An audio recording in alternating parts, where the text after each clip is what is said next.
Hola, buenas noches.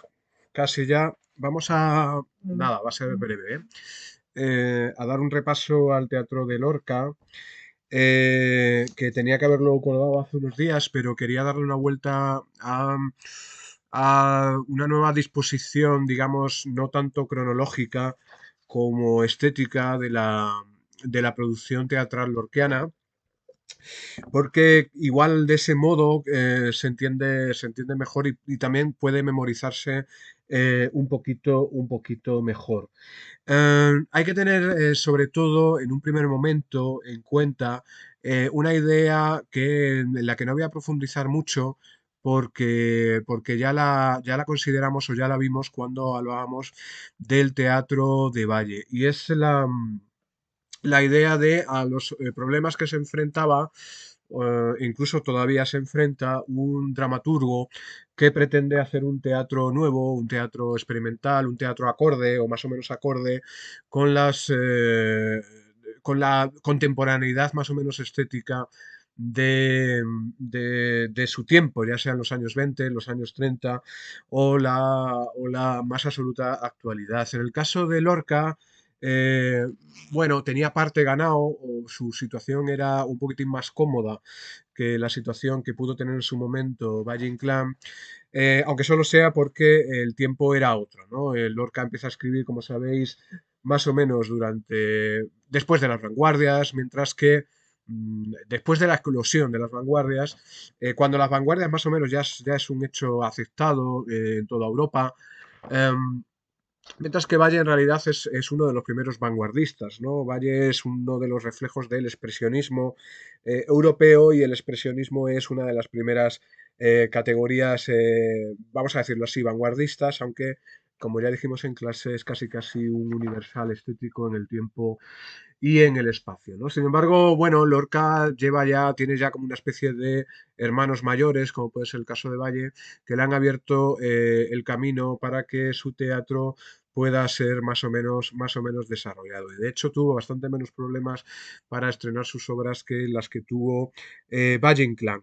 Además de eso, en Lorca se aprecia una especie de recogida de cable, perdón, eh, continua, una especie de ponerse en situación y ser, vamos a decirlo así, más posibilista que Valle a la hora de estrenar sus obras, ¿no? Lorca tuvo bien claro que lo que quería dedicarse al teatro, de hecho se dedicó al teatro, y de no haber muerto seguramente esa hubiera sido su principal fuente de ingresos, porque ya en su última etapa pues fue un autor de éxito, no solo en España, sino también en Hispanoamérica. Sin embargo, bueno, eso seguramente iba en contra de ciertas apreciaciones estéticas que decidió no explorar, o no explorar de una manera comercial, porque vio claro que por ahí no podían ir los tiros del estreno de sus obras. Me estoy refiriendo en concreto a su producción de teatro surrealista, que es un teatro que él pensó prácticamente o exclusivamente para ser leído y no para ser representado, o al menos para no ser representado en su tiempo. Con respecto también a los porqués del teatro de Lorca, hay que tener claro, aunque esto ya lo comentamos con su poesía, que Lorca es un personaje, es una persona-personaje, vamos a hacerlo así, teatral en su propia esencia, ¿no? Fue un crío allí en la Vega de Granada que tenía muchísimos juegos, o se dedicaba a juegos teatrales o juegos performativos. Durante su juventud pues, se dedicó de manera profusa a hacer recitales poéticos, a hacer recitales musicales acompañado de bailarinas. Digamos que el escenario era una especie de modus vivendi, no solo desde el punto de vista comercial, sino prácticamente desde el punto de vista vital. Si conversamos o hablamos con amigos suyos de su época de juventud en Madrid, pero también en Granada, siempre hablan de que era un personaje siempre dispuesto a ser el centro de atención de las fiestas, ¿no? Y es un hombre también muy interesado por el mundo de la infancia, aquí lo vemos con su hermana Isabel, enseñándole solfeo. Siempre muy interesado por el mundo de la infancia, por el mundo de lo popular, por el mundo de las canciones populares, en fin, todo eso es lo que va a configurar en un primer momento un universo teatral, ¿no? Aquí lo vemos, por ejemplo, tocando el piano junto a Encarnación López, a la argentinita, con la cual, como ya sabéis, pues grabó una serie de temas populares andaluces, españoles, y andaluces, en los cuales cantaba y bailaba la argentinita, y acompañada al piano por Lorca. Eh, lo que quiero decir con esto es que la preocupación sobre el teatro de Lorca no solo es una preocupación literaria, sino que también es una preocupación artística total. Como habréis podido ver, y si no os lo enseño ahora, en, en la portada de esta presentación, pues ahí vemos un ejemplo de figurines, ¿no? Se dedicó o se preocupó por el diseño de vestuario, ¿no? También por el diseño de la escenografía, por la música, por la iluminación. Tenía muy claro que el teatro era un espectáculo total, ¿no? En un sentido wagneriano, pero digamos que trascendiendo eso, ¿no? Y recogiendo pues, todas las experiencias del teatro simbolista europeo, las enseñanzas de Gordon Craig, las enseñanzas del teatro italiano de títeres, etcétera, etcétera, ¿no? Eh, para hacer esa aproximación que decía estética y no tanto cronológica de la producción teatral lorquiana, creo que es útil y pedagógico dividirla en cuatro secciones, ¿no? Cuatro secciones que, fijaos que en muchos momentos, digamos que se separa del orden meramente cronológico. Habría un primer acercamiento modernista simbolista, que serían las producciones más tempranas de Lorca, en concreto, sobre todo El maleficio de la mariposa, de la que luego hablaremos, que es una obra claramente simbolista. Mariana Pineda se sale un poco, pero también de ese asunto y se acerca un poco a la tragedia histórica, a la tragedia rural, pero con unos componentes sobre todo escenográficos que también recogen gran parte de lo que es el simbolismo. Y luego, fijaos, una obra tan tardana como Doña Rosita la soltera o El lenguaje de las flores, y el lenguaje de las flores, así se denomina la obra, si no me equivoco, no sé si eso o es sí, Doña Rosita, la soltera y el lenguaje de las flores, dejármelo comprobar un segundo, no sé si es una disyuntiva o una copulativa. Doña Rosita, la soltera o el lenguaje de las flores, ¿no? Pero no es tanto una cosa o la otra, sino que es un o identificador, como sucede también en La destrucción o el amor de Vicente Alessandre, ¿no? Esta es un poema granadino del 900, así es vamos a decirlo así, subtítulo de la obra, dividido en jardines, en canto, en baile. Es claramente también una obra simbolista, aunque temáticamente entronca, sobre todo por la figura protagonista, entronca con las tragedias rurales de los años 30, ¿no? Doña Rosita es un personaje que temáticamente se emparenta con las tragedias rurales de mujer, como Hace sangre con Yerma y con La casa de Bernarda Alba, pero estéticamente está muchísimo más cerca de las obras modernistas o simbolistas. Como evolución, vamos a decirlo así, de este espíritu modernista, tendríamos las obras de farsas y de títeres. Aquí está claro cuál es el padre de esta concepción teatral eh, es Valle Inclán, pero también Cervantes, pero también Lope de Rueda y también, claro, las experiencias que con títeres se estaban desarrollando en Europa. Hay que tener en cuenta en este punto también que Jacinto Benavente, este amigo de Valle Inclán, había intentado un acercamiento al teatro de niños dentro de lo que es las experiencias vanguardistas que también recogían toda esta reteatralización del arte escénico, el cual, al ser interpretado por muñecos, le dan muchísima más importancia al movimiento sí, al movimiento y al dinamismo que a la expresión, ¿no? un muñeco es movimiento puro, no es expresión. Y por lo tanto, digamos que la escena tiene que ser, vamos a decirlo así, mucho más movida, mucho más dinámica, ¿no? Esto es lo que se denomina la reteatralización, perdonad, reteatralización de las obras de títeres. Las obras de títeres o las farsas de muñecos que tenemos o debemos a Lorca son, bueno, pues esa tragicomedia del Cristóbal y la señora Rosita, el retablillo de Don Cristóbal. Los cristobalitos son arquetipos que aparecen siempre en el teatro popular de títeres, ¿no? Si vas a cualquier teatro de Guiñol, en Madrid hay Guiñoles o había antes de COVID, en el Retiro, Guiñones todos los fines de semana y aparecen los cristobalitas, ¿no? Son personajes arquetípicos y que como tal reciben o sí, reciben meramente una imagen de la bondad, de la maldad, es decir, meramente arquetípica, ¿no? En esta misma línea está La Zapatera Prodigiosa, que también es una obra de títeres, pero que también recoge de nuevo el problema de la mujer cohibida, vamos a decirlo así, ¿no? La zapatera es una cría joven casada con un zapatero viejo, ¿no?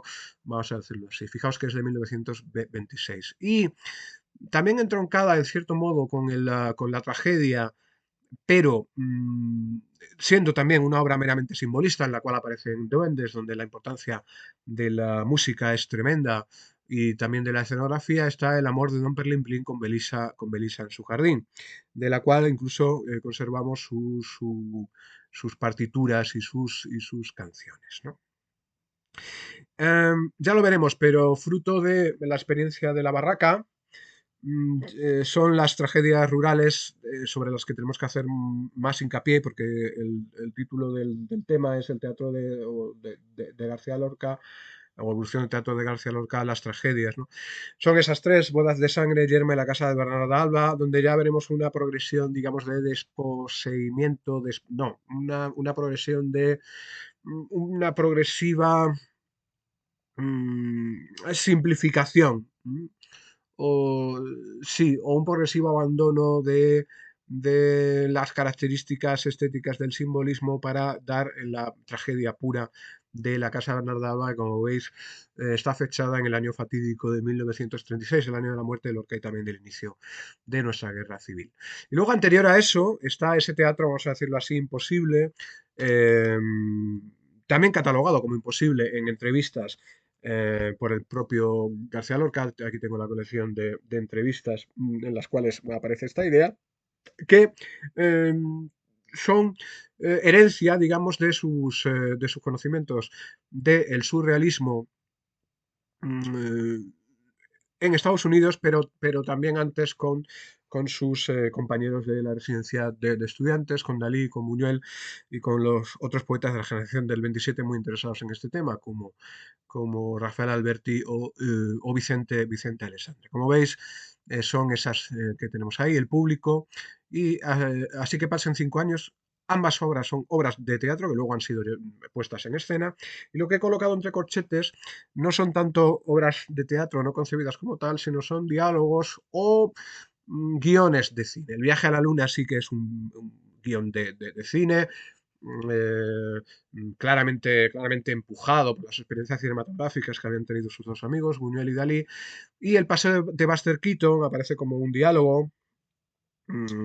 Y por lo tanto como una mera experiencia literaria con formato dialogado que apunta sin ningún género de dudas a que también tendría una intención de fotografía de movimiento y por lo tanto cinematográfica. Bien, como veis, esta sería una caracterización estética sacada un poco de la que tenéis meramente cronológica en vuestros apuntes, ¿vale? Y bueno, vamos a ir, si os parece, una a una, parándonos poco, o en todo caso parándonos allí donde más debiera interesarnos. Bien, la primera, como sabéis, que es de 1920, es El Maleficio de la mariposa. Ahí tenéis la foto, ya lo siento, es muy mala, pero es una foto de el estreno.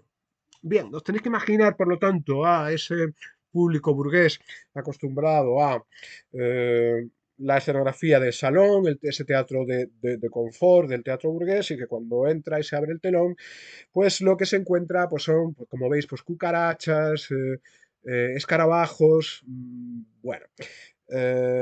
Sí que hubo muchísimo interés por parte de Lorca en que muchos de sus amigos artistas, diseñadores, músicos y también pintores participaran en la obra. Y la obra ya huele, al menos escenográficamente, no solo al simbolismo y al modernismo, sino también de un Metterling, por ejemplo, por ejemplo, el Metterly del pájaro azul, sino también casi casi al surrealismo que luego vamos a ver en otras escenografías de Dalí, no solo para el propio Lorca. Eh, ejemplos más actuales de escenografías pues nos presentan cositas así. No es una obra para críos, ¿vale? Bien, yo creo que un crío se lo pasaría más o menos bien y sí que está detrás esa querencia por por el mundo infantil, pero no es una obra de críos porque subraya una y otra vez, como toda la producción lorquiana, no solo teatral, ese tema continuo de Lorca que es la realidad y el deseo, ¿no? Tenemos a Curianito, que es una cucaracha, que tenemos aquí, como veis, que está enamorado de una mariposa herida, que es la que tendríamos ahí arriba, ¿no? Desde luego, sí que es una obra que da pie a, bueno, a la inclusión de disciplinas parateatrales, como puede ser el circo. Vemos ahí a esa actriz encima de un trapecio. Y eso sí que creo que sería ese tipo de escenografía muy grata al propio Lorca.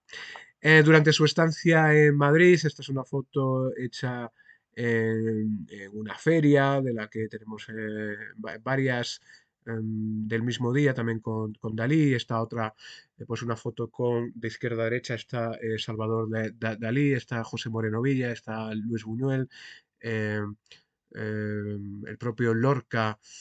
Y no me dejéis mentir, pero creo que el primero de la derecha es nuestro oscense Pepín Bello. Estoy ahora dudando, fijaos, está fechada en mayo de 1926. Bueno, pues en este ambiente de experimentación es en donde surge el maleficio de la mariposa. Pero como es un fracaso, hay como una especie de receso en la producción teatral de Lorquiana y también una recogida de cable. Esto si lo ponéis, ponerlo siempre entre comillas, porque su siguiente estreno, que es el de Mariana Pineda,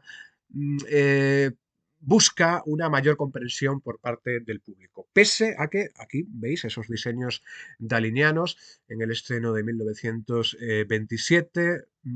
Eh, Apunten a lo mejor a otra cosa. Mariana Pineda es un drama, por un lado histórico, pero también un drama muy simbolista, escrito en verso, que recoge la tragedia de esta heroína liberal muy grata al pueblo granadino. Que bueno, en las calles de Granada pues, y las plazas de Granada pues podemos ver eh, alguna estatua suya. Sin embargo, él la pensó, como hemos dicho en clase, como una especie de, y aquí yo creo que se aprecia bastante bien, como una sucesión de estampas más parecidas a lo que es los espectáculos de los romances de Ciego, en los cuales un Lazarillo iba apuntando o iba señalando sucesivas imágenes, mientras que el Ciego iba cantando un romance de algún caso, de algún suceso reciente que a cualquier otra cosa. Desde ese punto de vista es una sucesión de estampas estáticas, no especialmente dinámicas y claro, eso recoge la herencia, ya digo, de lo que es el simbolismo, pero desde luego con una temática bastante más grata al público y de hecho pues fue una obra que tuvo más éxito. De nuevo el tema es la pasión frustrada, aunque trufada también de esos problemas de la libertad y vamos a decirlo así, la política, aunque muy diluida, del drama de, eh, de Mariana Pineda. Muy importante ya el uso como también sucedía en El maleficio de la mariposa, del color y de la luz, siempre en búsqueda de ese teatro total. Experiencias con respecto al teatro de títeres se pueden hacer, como aquí en este caso con doña Rosita la soltera o el lenguaje de las flores, se pueden hacer así, ¿no? Con este aspecto naif y muy infantil, ¿no? Para narrar el drama del tiempo. El drama del tiempo en el mundo rural para una mujer que está soltera, vamos a hacerlo así. Pero de nuevo con toda esa escenografía de carácter simbolista y muy imbricada en el modernismo o sí, en el modernismo europeo.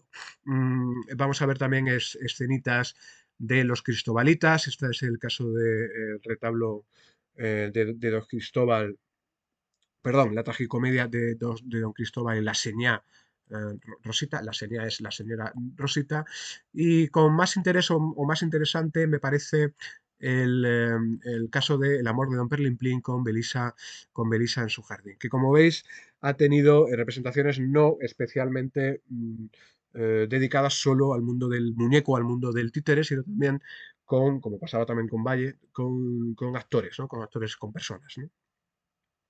Em, bien, el amor de Don Pelimplín con Melissa en su jardín, en realidad su historia es una historia de la tradición, es la historia de el marido que finge ser amante de la mujer insatisfecha, ¿no? Para finalmente sacrificarse, ¿no? Esto, bueno, pues se ve incluso en la canción popular y tiene herencias, aunque no sé si están realmente inspiradas en, por ejemplo, canciones muy famosas de, bueno, nuestra Cecilia, ¿no? Por ejemplo. Sucede algo parecido con La zapatera prodigiosa, de nuevo el drama. Esta también es una escena es una fotografía de época de su estreno, con el drama de una mujer joven casada con un hombre mayor, en este caso un zapatero mayor, ¿no? Aquí vemos la juventud de la zapatera con el marido que tenemos ahí a la derecha. Bien, el viaje a Nueva York, ¿no? Dos fotografías del viaje a Nueva York. Son muy bonitas estas fotos, con compañeros de la Universidad de Columbia, aquí en esta otra acompañando a negros de Harlem. Esto es lo que inspira esto y la producción cinematográfica de Buñuel y de Dalí, me estoy refiriendo al El perro andaluz y a La Edad de Oro, ese teatro imposible y teatro surrealista, claramente surrealista, que serían esos dramas ocultos o criptodramas que son así que pasen 5 años y el público. Últimamente, bueno, en los años 70, pero con cierta periodicidad están siendo puestos en escena con un éxito relativo porque su comprensión es relativa. En concreto, el público es, sin ningún género de dudas, la obra teatral que más se acerca a la temática, de una manera más clara, a la temática homosexual. Lo mismo que sucedía con los sonetos del amor oscuro o con ciertos poemas de poeta en Nueva York. Otra escenita, en este caso también del público. Un teatro que él considera de manera clara, también en sus entrevistas, sobre todo, más que así que pasen 5 años el público, obras irrepresentables. Y en esta línea tendríamos que también citar sus, mm, sus guiones o sus diálogos que tienen ese cariz cinematográfico. Bien, pero al llegar la República, Lorca se pone de manera clara a favor de ese impulso renovador o ese impulso regeneracionista que tuvo la República, sobre todo en el ámbito de la educación, ¿no? Y de la promulgación de leyes y de ideas, iniciativas políticas que apuntaban pues a la mejora, digamos, del nivel cultural del pueblo español, muy atrasado con respecto a Europa, sobre todo en las zonas rurales. De ahí surge esta idea del teatro universitario en la Universidad Madrileña, que buscaba también ser ampliada a otras universidades, la Universidad de Zaragoza, la Universidad también de Barcelona, y que consistía, como ya comentamos, que de manera absolutamente voluntaria los estudiantes en verano pues iban al rebufo de lo que se llamaron las misiones pedagógicas por los pueblos de España, llevando cultura y en concreto llevando teatro, en este caso el teatro universitario, ¿no? Aquí tenemos el logotipo del grupo teatral, la Barraca, así denominado, de una manera también azarosa. El uniforme que llevaban, que como veis es un uniforme obrero, ¿no? Muy acorde, ¿no? Con ese obrerismo, ¿no? De la izquierda de los años 30 y también de la guerra civil. Y bueno, Lorca se erige un poco como director teatral. Porque esto hay que decirlo también, la función de director teatral la tuvo muy clara desde el primer momento. Así como las comedias burguesas que tenían a las compañías más o menos estandarizadas, pues prácticamente no conocían la figura del director teatral. Lorca sí, Lorca fue director teatral, es decir, era aquel que traducía el texto escrito, texto literario, lo traducía al escenario, al texto escénico, como un director teatral. Bueno, pues también fue director teatral de La Barraca. Y claro, el repertorio de este teatro universitario eran las tragedias, sobre todo las tragedias de honor, las comedias también, pero las tragedias de honor de nuestro siglo XVII. El Caballero de Olmedo, los Don Juanes, los dramas de honor de Calderón de la Barca, de nuestro Tirso de Molina, etcétera, ¿no? ¿Y qué descubre Lorca? Pues que en los ámbitos rurales analfabetos sigue teniendo vigencia, sigue entendiéndose y sigue comprendiéndose casi casi de una manera catártica, como diría Aristóteles, lo que es la tragedia. Con este bagaje, con este aprendizaje, vamos a decirlo así, y también sustituyendo sus antiguos protagonistas oprimidos, como podían ser los gitanos o los negros, siendo sustituidos por la mujer, va a progresivamente despojar a su teatro de componentes simbolistas o poéticos y tal, para desarrollar de una manera progresiva lo que son sus tres tragedias rurales, ¿no? La primera es Bodas de Sangre, que es de 1932, y en la cual lo que se desarrolla es un drama muy parecido al de su poema Reyerta. Y de hecho es una obra muy, muy, muy poética y que tiene muchos, muchos componentes estéticos muy cercanos a su romancero gitano. Fijaos que es muy cercana también la composición, 1932-1928, su romancero gitano. Es una obra que está plagada de canciones, hay coros, existe muchísimo simbolismo, personajes símbolo como los leñadores, como la luna, aparecen aquí con texto y con protagonismo. Lo que se narra es, lógicamente, la tragedia bueno, del rapto de la novia. Los personajes son arquetípicos, la novia, el novio. Leonardo es el amante, que sí que tiene nombre, pero su nombre propiamente indica también esa esfera arquetípica. Y es una obra, pese a que sea trágica, casi casi si queréis la podríamos haber puesto recogida en esa primera selección de su producción, que sería el teatro simbolista. Ni que decir tiene que eh, tuvo mucho éxito, sigue teniendo mucho éxito en adaptaciones cinematográficas o incluso en adaptaciones musicales como las que hizo Antonio Gades para la escena, pero también para el teatro. Eh, Aquí vemos a la Sirgu, a Margarita Sirgu, en una escena de una puesta en escena primitiva de Bodas de Sangre. Y aquí también, junto Margarita Sirgu, Lorca, muy envejecido, ¿no? Lorca, yo lo veo ahí en esa foto muy envejecido, y Cipriano Rivas Sheriff, que era cuñado de, Azaña, de Manuel Azaña, que fue presidente de la República. Mm, más, más recogida, vamos a decirlo así, y expresando un drama menos pintoresco, donde el asesinato, vamos a decirlo así, sí, sí, la muerte solo está presente al final, es el drama de Yerma. Yerma es el drama de la mujer infértil, ¿no? De la mujer no fecundada. También, de nuevo, en el mundo rural, ¿vale? El protagonismo aquí está muy claro, es el de esa mujer que solo tiene como propósito vital aprendido y tradicional el hecho de ser madre, la cría y la cuida de la cría, ¿no?